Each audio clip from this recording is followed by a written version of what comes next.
Հարգելի պարոն քաղաքապետ, տեղեկացնեմ, որ Տոր-Քանգեր արձանի հարակից տարածքի շրջանակներում աշխատանքների երկրորդ փուլը ընթանում է։ Մասնավորապես ավարտվել են ամֆիթատրոնի եւ բեմի բետոնային աշխատանքները, ավարտվել է ֆուտբոլի դաշտի կառուցման աշխատանքները, սանհանգույցների ներքին հարդարման աշխատանքները, իրականացվել է 460 գծամետր հենապատի կառուցման համար նախապատրաստական աշխատանքներ, իրականացվել են հողային աշխատանքների 60%-ը, տնկվել է 1400 ծառ, 5550 քառակուսի մետր տարած ծածկվել է տոմետով, իրականացվել է հեղիատար, կոյուղատար եւ ջրամատակարարման համակարգերի,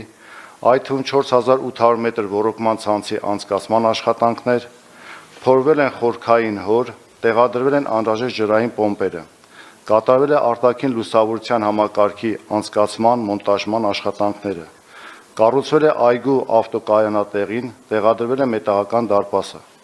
կառուցվել է 7 աստիճանավանդակ։ Հարկ եմ համարում նշել, որ աշխատանքների կատարման վերջնաժամկետ է սահմանված մինչև 2026 թվականի 4 եռամսյակը։ Շնորհակալ եմ։ Իրականում Կարլեն Նուրիջանյանի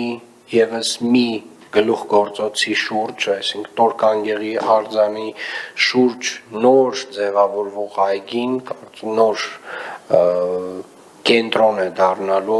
նոր քվարչական շրջանի եւ ոչ միայն նոր քվարչական շրջանի, այլ առհասարակ երևանցիների համար նոր ձգողության կենտրոն է դառնալու եւ ես ուզում եմ մենք բոլորս փորձենք վերհիշել, թե ինչ վիճակում էր գտնվում այս այգին մոտ 3 տարի առաջ եւ թե ինչ մեծ դիմադրություն էր կազմակերպվում այնտեղի, այսպես ասած, բաղչաների տերերի կողմից եւ քոլիկներ խփած մարդկանց կողմից։